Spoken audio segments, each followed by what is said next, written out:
Okay, so the Fair Credit Reporting Act passed in 1970. Sometimes you'll find a different year for when that was actually passed because there's been some updates there. Fair Credit Reporting Act is a beautiful law. Yeah, very much there is a structure in law, as to how we go about disputing.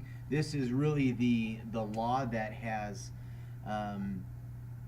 open it up for credit repair companies and for you guys to clean up your credit reports.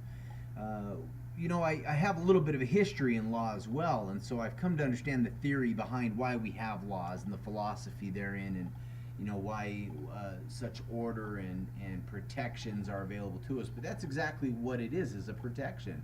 If there is information on your report that's wrong, it's slanderous, really. I mean, ask yourself, if somebody has information that they throw about you all over the place and it's wrong, that doesn't sound right. That's why, the government has stepped in to put boundaries for the bureaus to follow. So if they have information on you and there's limited information that they're supposed to have on you, it has to be 100% correct.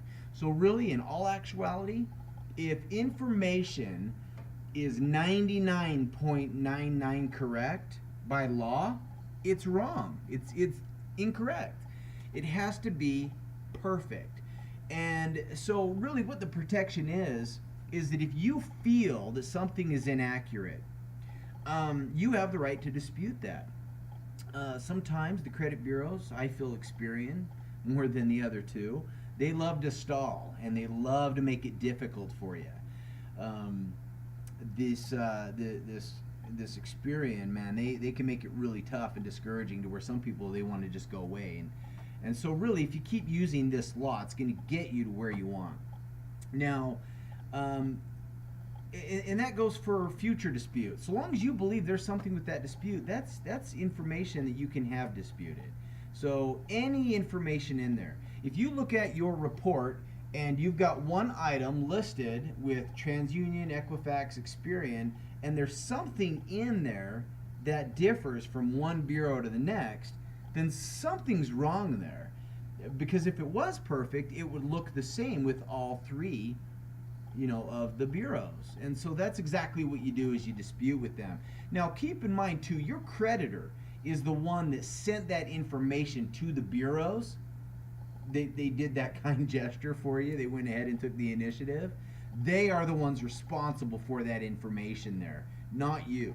If you were the one that sent that stuff to that credit bureau, then you would be responsible because you're the one that, said this is what we have. So the burden of proof really is not on you. The burden is on you to put these things into action. So you don't have to give them any information. You don't need to assist. You don't need to do anything to help them in getting that item to stick on your bureau. You just let them know that, hey, I believe something's wrong. Check it out. If it's wrong and you can't verify it, I want it disputed or I want it removed.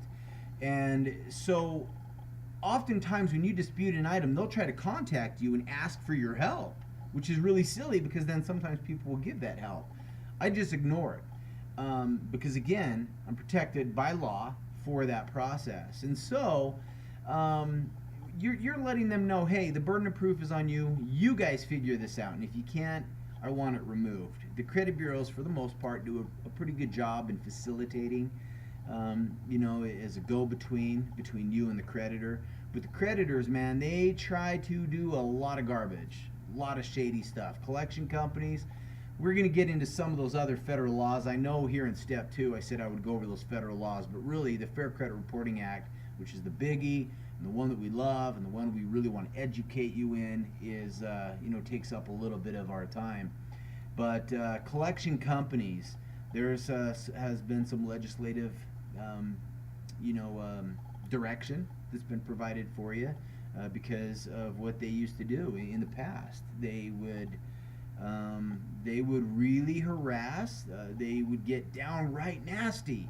By law, they can't do that anymore.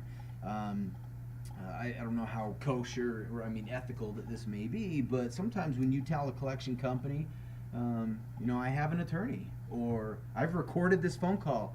It's amazing how often they do not try even contacting you again, because the line that they've got to walk is a very strict line. So we'll go into these other laws here in just a moment, but Fair Credit Reporting Act is the one you guys should know by name if you're diving into the credit repair process.